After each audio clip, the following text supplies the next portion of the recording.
যদি আমি বলি আজ থেকে কোটি বছর আগে পৃথিবীতে মানুষের কোনো অস্তিত্ব ছিল না, না ছিল শহর, না ছিল সভ্যতা, না ছিল কোনো শব্দ, ছিল শুধু আগুন, অন্ধকার আর মৃত্যু। ভাবুন তো, এমন এক পৃথিবীর কথা যেখানে আকাশ ছিল লাল আগুনে ভরা, মাটি ছিল গলিত লাভায় পরিপূর্ণ, আর বাতাসে বাজত বিষাক্ত গ্যাস।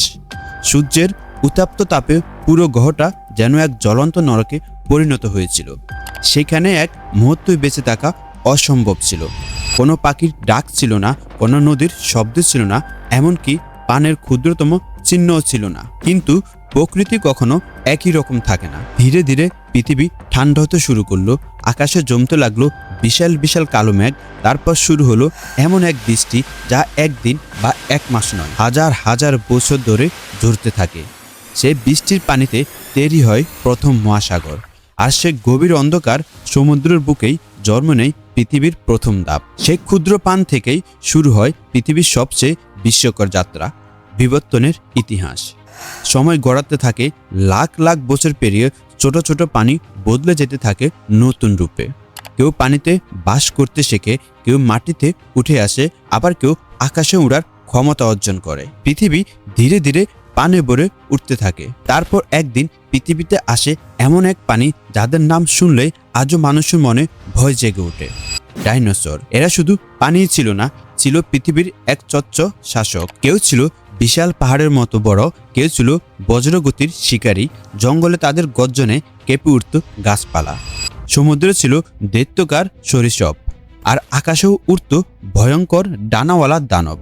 কোটি কোটি বছর ধরে পৃথিবী ছিল তাদের দখলে। ভাবুন তো, মানুষের জন্মের বহু আগেই এই পৃথিবীতে এমন এক সভ্যতা ছিল যেখানে রাজত্ব করত দৈত্যকার প্রাণীরা।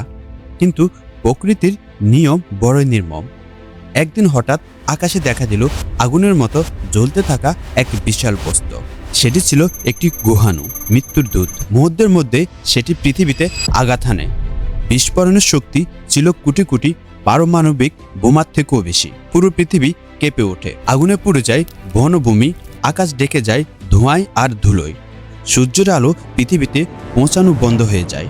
শুরু হয় এক ভয়ঙ্কর অন্ধকার যুগ। তাপমাত্রা দ্রুত কমে যায়, গাছপালা মারা যেতে থাকে, খাদ্যর অভাবে একে একে বিলুপ্ত হয়ে যায় পৃথিবীর সবচেয়ে শক্তিশালী প্রাণীগুলো। যে ডাইনোসররা কোটি বছর পৃথিবী শাসন করেছিল, তারা একসময় ইতিহাসের পাতায় হারিয়ে যায়।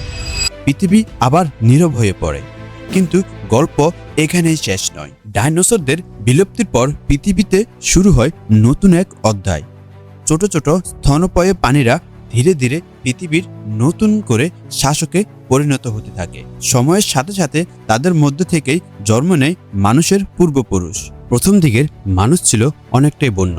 তারা জঙ্গলে বাস করত, পশুর মতো জীবন কাটাত, আগুনের ব্যবহার জানত না, বাসা ছিল না। তারা পাথর দিয়ে শিকার করত এবং প্রতিদিন বেঁচে থাকার জন্য সংগ্রাম করত। কিন্তু মানুষের মধ্যে ছিল এক অদ্ভুত শক্তি আর বুদ্ধি। ধীরে ধীরে তারা আগুন আবিষ্কার করলো, শিকার করা শিখলো, গুহার দেওয়ালে ছবি আঁকতে শুরু করলো, দলবদ্ধভাবে থাকতে শিখলো। এভাবেই শুরু হলো মানব সভ্যতার যাত্রা। মানব জাতির বিবর্তনের পথে আসে হোমো হ্যাবিলিস, হোমো ইরেক্টাস এবং শেষ পর্যন্ত আধুনিক মানুষ হোমো সেপিয়েন্স। এই মানুষরাই একদিন পৃথিবীর সবচেয়ে শক্তিশালী প্রাণীতে পরিণত হয়। তারা নদীর তীরে সভ্যতা গড়ে তোলে, কৃষিকাজ শেখে, তৈরি করে ভাষা, ধর্ম, বিজ্ঞান ও গণিত। একসময় মানুষ এমন প্রযুক্তি তৈরি করলো যার মাধ্যমে তারা আকাশে উঠতে পারে, সমুদ্রের গভীরে যেতে পারে, এমনকি মহাকাশও পৌঁছে যেতে পারে। কিন্তু পৃথিবী কখনো থেমে থাকেনি। আজও পৃথিবীর গভীরে বিশাল টেকটোনিক প্লেটগুলো ধীরে ধীরে নড়ছে। সেই নড়াচড়ার ফলেই সৃষ্টি হয়েছে হিমালয় পর্বতমালা।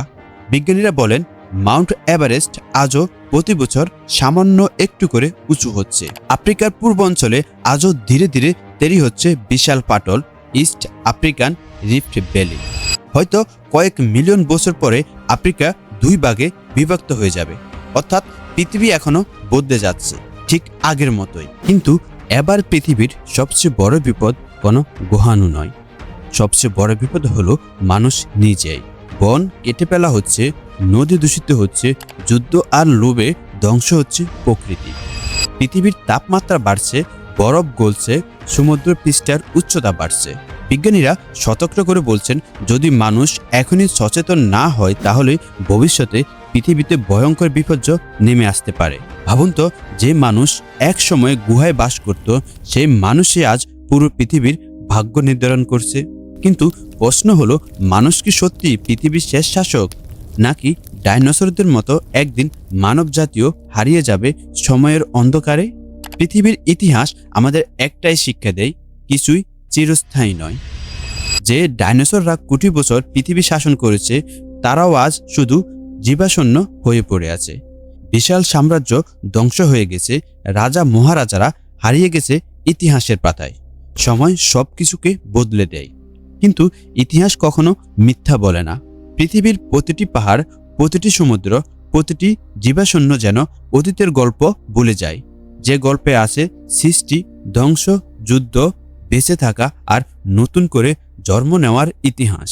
আর হয়তো এই কারণেই পৃথিবী শুধু একটি গ্রহ নয়, এটি একটি জীবন্ত ইতিহাস, এক রহস্যময় জগৎ যেখানে প্রতিটি মুহূর্তে বদলে যাচ্ছে সবকিছু। আর আমরা মানুষ সেই বিশাল ইতিহাসের খুব ছোট একটি অংশ মাত্র।